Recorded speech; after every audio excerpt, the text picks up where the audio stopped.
मोहम्मद रफी तो बहुत याद आया। मोहम्मद रफ़ी साहब ने सिनेमा जगत को सदाबहार गाने दिए हैं जो आज भी लोगों के जुबान पे रहते हैं। उनके जैसा फनकार ना कोई है और ना ही होगा। मोहम्मद रफी तो बहुत याद आया। मोहम्मद रफ़ी साहब ने अपनी पूरी जिंदगी गायकी को समर्पित कर दी थी। यहाँ तक कि अपनी जिंदगी के आखिरी दिन भी रफ़ी साहब गाने में व्यस्त थे। मोहम्मद रफ़ी का जन्म पंजाब कोटला सुल्तान सिंह गांव में हाजी अली मोहम्मद के परिवार में हुआ था। माँ की दुआ बहुत लगी। खुद कहते थे अब्बा हमारे के मतलब मुझे मेरी माँ की दुआ लगी है। हमारे अब्बा वहाँ पे कोटला सुल्तान सिंह अमृतसर में, और करीब 4-5 साल की उम्र थी जब उन लोग अपना दादा अब्बा और ये सब शिफ्ट हुए हम लोग लाहौर। मोहम्मद रफी मेरा दोस्त था, हमारा क्लास फेलो था, हमारा पड़ोसी भी था और इसी गांव में घर में रहता था। उसके बाप का नाम अली मोहम्मद अली था। रफ़ी साहब 6 भाई बहनों में दूसरे नंबर पर थे। बताया जाता है कि मोहम्मद रफ़ी ने गली में फ़कीर को गाते सुनकर गाना शुरू किया था। अरे अपनी मस्तियाँ दिखा दिखा के सो गए। गाने के लिए जी जान लगा देने वालों में मोहम्मद रफ़ी साहब का नाम सबसे ऊपर है। तभी तो रफ़ी साहब हर एक गाने में जान डाल देते थे। अब तो नीर बहा ले।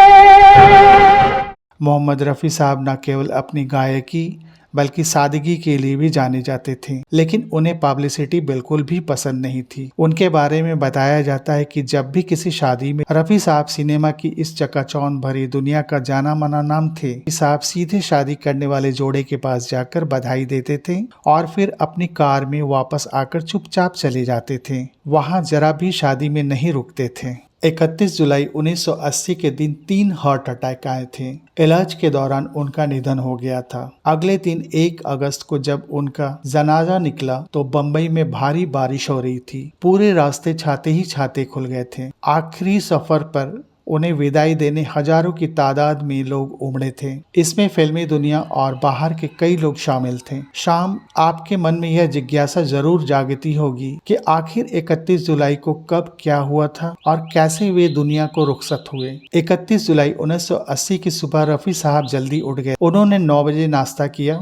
रफ़ी साहब के पास कलकत्ता से कुछ लोग मिलने आए थे और उनसे माँ काली की पूजा के लिए गाना गाने का आग्रह किया था। रफ़ी साहब ने किए गए वादे के अनुसार संगीतकार कमल घोष के बंगाली गीत की रिहर्सल शुरू कर दी। कमल घोष उनके घर पर ही आए थे क्योंकि व्यस्त कारणों से रफ़ी साहब घर से बाहर नहीं जा सकते थे। घोष जी के घर से जाते ही रफ़ी साहब को सीने में हल्का सा दर्द शुरू हुआ। उन्हें सीने में दर्द की शिकायत थी, लेकिन रफ़ी साहब इस बारे में किसी को नहीं बताया। उनके साले जहीर भाई जो उसके पर्सनल सेक्रेटरी भी थे, उन्होंने उन्हें टैबलेट दी। इसके पहले भी रफ़ी साहब को 2 बार हल्का हार्ट अटैक आ चुके थे, लेकिन रफ़ी साहब ने इस बात को नज़रअंदाज कर दिया था। दोपहर 1 बजे डॉक्टर से बातचीत हुई। इसके बाद 1:15 पर फैमिली डॉक्टर KM मोदी ने घर आकर रफ़ी साहब की जांच की। जांच में उन्होंने पाया कि हार्ट संबंधी समस्या है। इसके चलते उन्होंने रफ़ी साहब को फौरन ऑक्सीजन देने को कहा। इसके बाद घर वालों से कहा कि रफ़ी साहब को हॉस्पिटल में एडमिट करना होगा।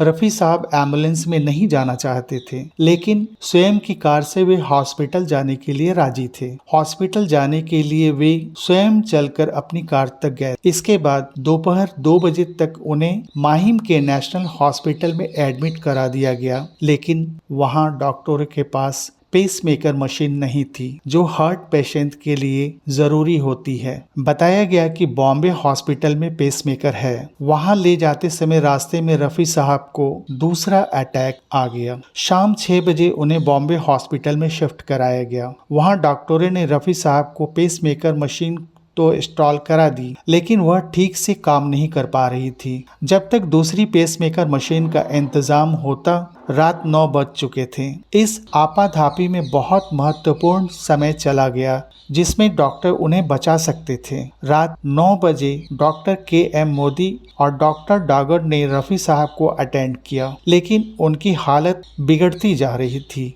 इस तरह रात के 10 बज गए।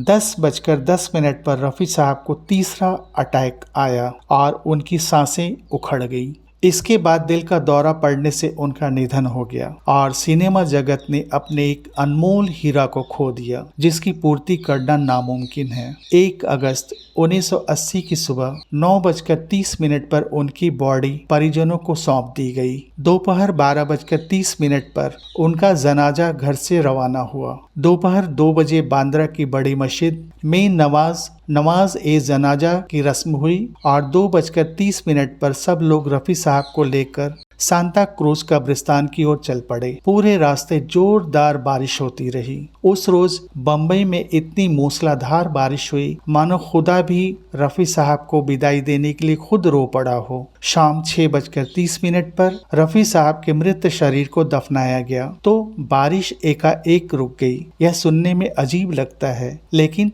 सच है। इस तरह रफ़ी साहब हमेशा के लिए चले गए और पीछे रह गई अम्मी यादें। उन्हीं के शब्दों में, ये जिंदगी के मेले दुनिया में कम न होंगे, अफसोस हम न होंगे। ये जिंदगी के मेले, ये जिंदगी के मेले, ये जिंदगी के मेले, ये जिंदगी के मेले, ये जिंदगी के मेले, ये जिंदगी के मेले, ये जिंदगी के मेले, ये जिंदगी के मेले, ये जिंदगी के मेले, ये जिंदगी के मेले।